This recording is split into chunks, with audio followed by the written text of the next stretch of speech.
Hi everybody, this is Matt. Thanks for watching and welcome back. Well, occasionally in the firearms world, there's a gun that comes along where there's a lot of hype about it, that everybody claims that it could be a real game changer. And in the last month, what have we seen?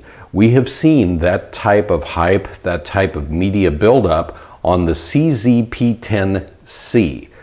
And the P10 C has been referred to by a few people as a potential quote-unquote Glock killer. Meaning, will it have the capability of eating into Glock's market share? Now, we've seen this before with other manufacturers. I remember when Smith & Wesson came out with the M&P line.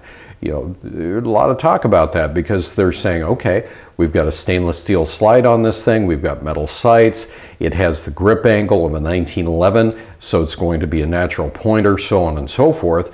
Has the Smith & Wesson M&P bit into Glock's market share? Yeah, it has. But we also see Sig Sauer doing the same thing.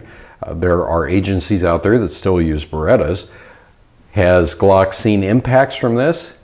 Sure they have, absolutely. Because in the business world, it tends to be a natural cycle where nobody is completely on top forever. That's just the nature of things. That's the way that things go.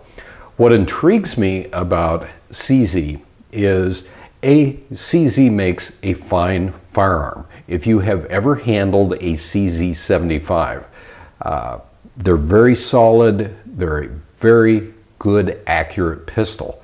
And I remember the first time that I got my hands on a CZ 75 compact, I was thinking, wow, this thing just feels really good in my hand. It's like the grip melted into my hand. The trigger on it was very, very nice. Now with the CZ P10 C, it is a polymer pistol, but few differences between it and a Glock. One, it comes from the factory with metal sights. Two, the trigger guard is long enough, or large enough, I should say, where you've seen examples online where people can get a gloved finger inside of the trigger guard. Now on a Glock 19 or Glock 17, for me at least, that's hard. But the MSRP is only $499 compared to what I'm seeing with Glocks.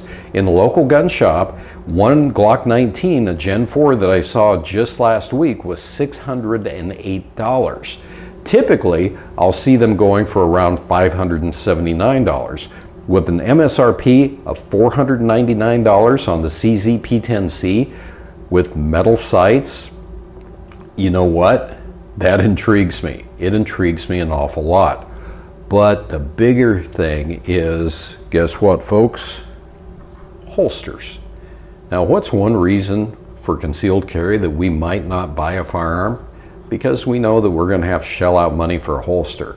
Well, with the CZ P10 C, they claim compatibility with Glock holsters. So if you have a Glock 19 or Glock 17, it's supposed to fit. And I've seen a couple of videos online where they do indeed fit.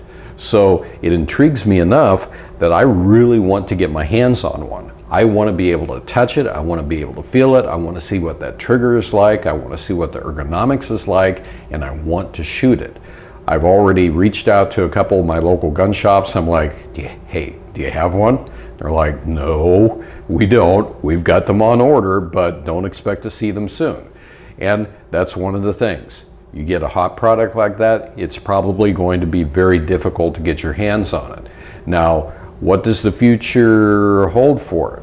Well, nobody knows. I don't have a crystal ball and I'm not psychic, but it does intrigue me because it could make a difference. But what do you think?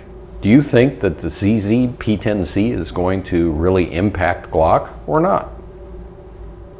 I know that I have a certain level of skepticism because of what I've seen in the past, but on the other hand, there's something about this that really intrigues me. So anyway, what say you? As usual, everybody, thanks for watching, and until next time, have a good one and be safe out there.